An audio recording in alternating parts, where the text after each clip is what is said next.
The main deliverable of our CDK application is a CloudFormation template. That's really the majority of the work that's getting done. It's producing CloudFormation resources, and then CloudFormation will go and build them, and then we achieve our aims in the console or in AWS. Sometimes we need bits of other data or other files to use.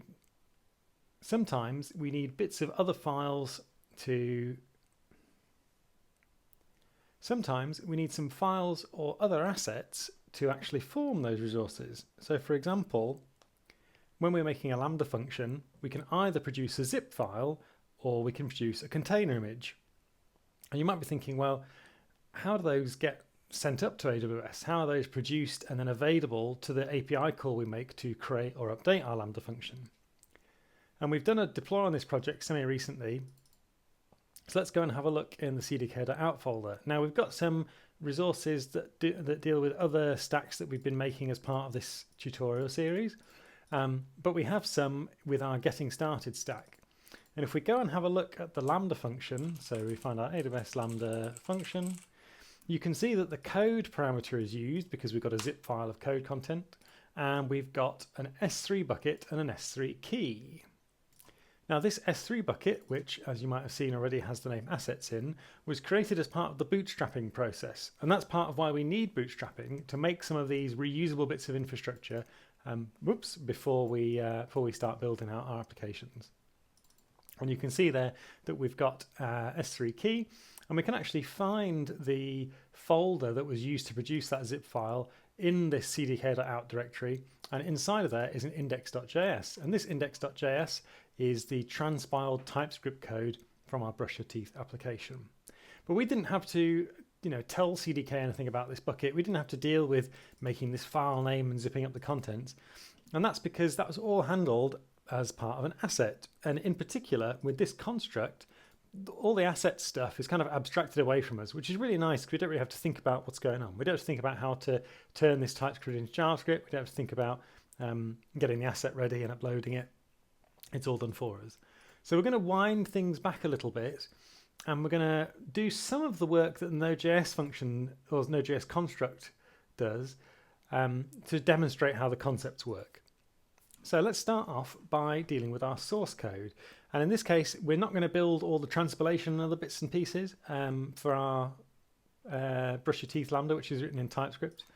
So what I'm going to do is I'm just going to make a new directory called Brush Your Teeth Manual. Let's make an index.js file.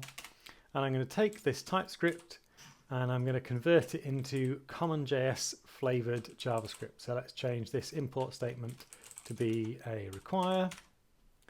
And then have we got any types listed, or are we all good? I think we're all okay actually, apart from that. So let's give it a format. All right, so we've got a folder. We've got a file within that folder. How do we get it into our CloudFormation template? So let's make a new asset. I'm just going to put this above the Lambda function so we can see it. So we can say, I'll call this the function code asset. Make a new asset. And then we go and have a look at the arguments that takes, and it's the three ones we know and love. So we've got a scope, we're going to attach it to the construct here, and we can call this Brush Your Teeth Code. And then let's go and have a look at the properties. Let's click into asset, let's click into asset props, and you can see that we have a path, which as the documentation says, is either a regular file or a zip file, which is just uploaded to S3 as is, or it's a directory, which is going to get zipped up. So let's provide a directory.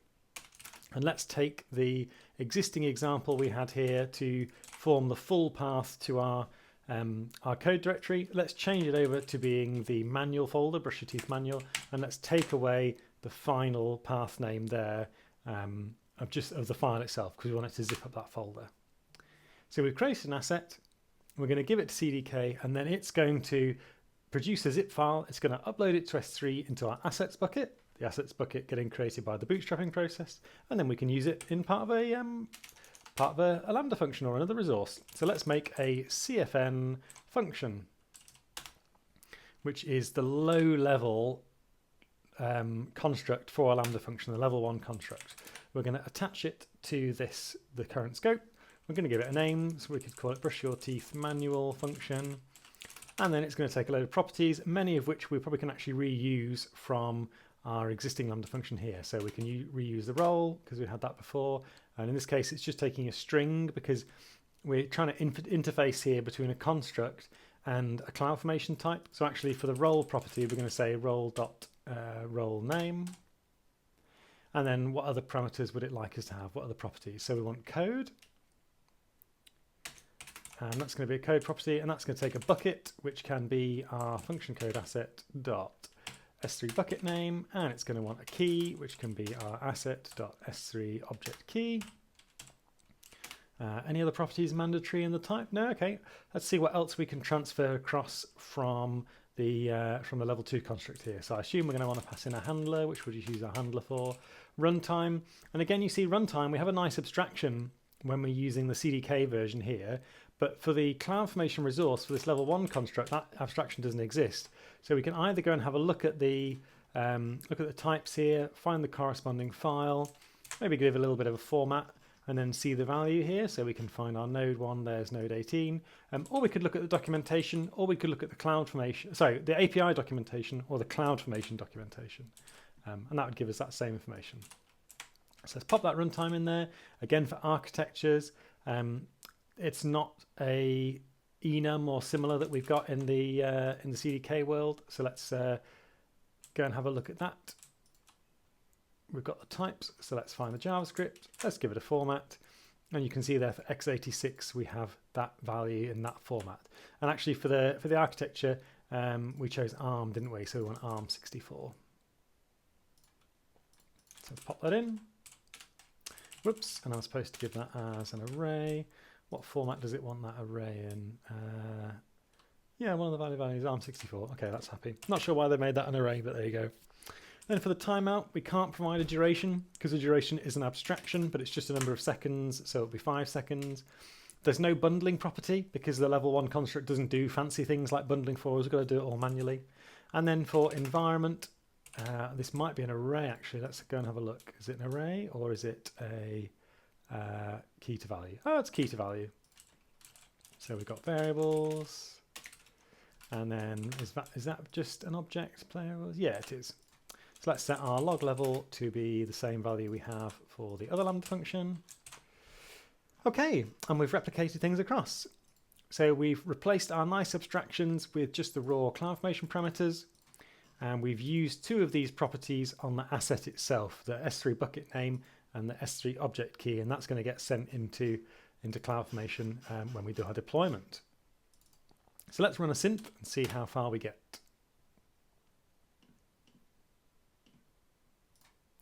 All right, so let's go and find the new Lambda function, which is going to be the manual one. Where is that? Here's it. Okay, so here's brush your teeth manual function. It's still a Lambda function, just like the other one. And you can see that actually the code area in our properties looks very, very similar to the magic auto-generated one. It's got the bucket in there, the assets bucket, and it's got the key, just like the other one does. And you can see we've got the role there, which is the same role we're using in the other function we've got here. I think I've actually chosen this as a ref, and the other property or the other resource is using the role ARN. So it might be that I was supposed to choose role ARN there rather than the role name.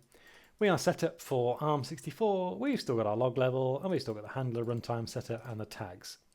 So much of it is very, very similar to the previous one.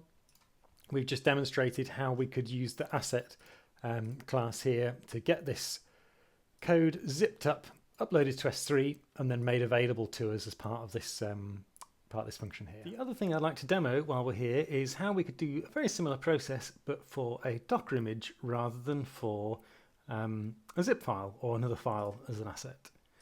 So let's swap over our CloudFormation function and let's change it to use an image rather than this code here. So let's go and have a look at the code properties, and you can see that that is the code property value, and you've got the S3 bucket and S3 key which we're using, but we also have an image URI. And if we pop onto that on the documentation, if I can click that link there, then you can see we've got a URI containing image in an Amazon ECR registry. And if we go and have a look in the AWS console, we'd actually see that an ECR registry was created as part of the CDK bootstrapping process. So I've got Docker running. I'm using Docker Engine, or Docker Desktop, but you don't have to use that if you want to use an open source open source alternative. And then let's create an image, let's say a function image asset, and that can be a new Docker image asset. And again, it's the same three arguments you know and love. Where we're attaching it to, the ID we're going to give it, logical ID, and then finally the properties for, in this case, how it's going to build the Docker function, Docker image. So let's choose directory here. Let's take our directory we had in our function code asset. We're going to change it to brush your teeth containerized. And then you can see in that folder there, brush your teeth containerized, I've prepared a Docker file. So I'm just going to copy over the index.js file we had before and pop that in. So we'll keep that the same. And then let's go and have a look at the Docker file itself. So we are using the Node.js 18 base image, copying over our index.js and then saying that we're going to launch the handler here, index.handler. So that's the function that's getting exported. So I'm going to take away our function code asset because we're not using that anymore. We'll change out our code property here to be the image URI, which is going to be our function image asset.image URI. We're not going to specify the handler because that's going to be part of the container instead. And then let's run a synth and see if that synth's okay. Lovely, it does. And our Lambda function now has an ECR URI in there, and that's going to be the ECR registry that was created by CDK in the bootstrapping process. And there you go, you've got the image hash that it will build and publish when we do a deploy.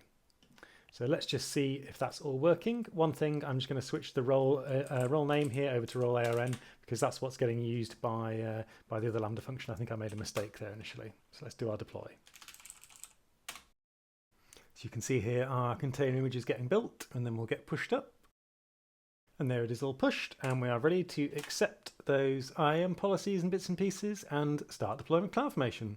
So you can see there that we were using Docker behind the scenes to build that image, but actually I didn't have to set anything up for that. I didn't have to run Docker myself, didn't have to manage the lifecycle of that as I changed the files, I didn't have to deal with the authentication for ECR. It was all handled magically, if you like, by CDK, and then has been put into this repository, this ECR repository that's made in the bootstrapping process. So it's a really slick developer experience on a process that would normally have quite a few steps.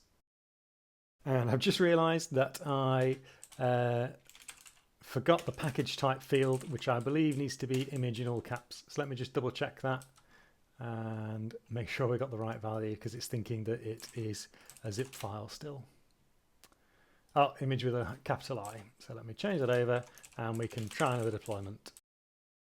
And again, I made a little mistake there. Still got the runtime on, so let's take that off. One more go. All right, so with a few fixes, we got it all deployed, and that was assets. Using the asset class, we could have a single file uploaded or a directory uploaded where it will be zipped up by S3. We could then use that in the production of another resource, for example, making a Lambda function with the S3 bucket and key, and that bucket is managed in the CDK bootstrap process. We did the same with Docker, where we just instantiated this class, pointed it at a directory, and it handled all the building, authentication, and pushing, and then we could use our Lambda function inside of another resource like for a Lambda function. And obviously if you're building with the Elastic Container Service, you'd be doing a very similar thing there. So that is a bit of an introduction to assets in CDK.